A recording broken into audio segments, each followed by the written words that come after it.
એક વખત બન્યું એવું, બસ ની અંદર મુસાફરો જતા, નીચેથી એક દિવ્યાંગ અંધ વ્યક્તિ કે એ માંગતો હતો કે ભાઈ કઈક ભગવાનના નામે આપો, કઈક આપો, કઈક આપો.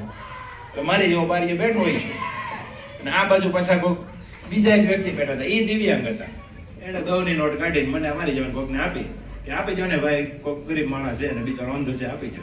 એટલે મેં લઈને 10 ની નોટ આપી ઓલા ભાઈને.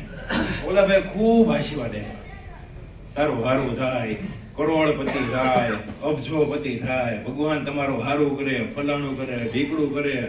અને ભાઈ રાજી થઈ ગયા. આપણે તો મફતમાં આશીર્વાદ મળી ગયા.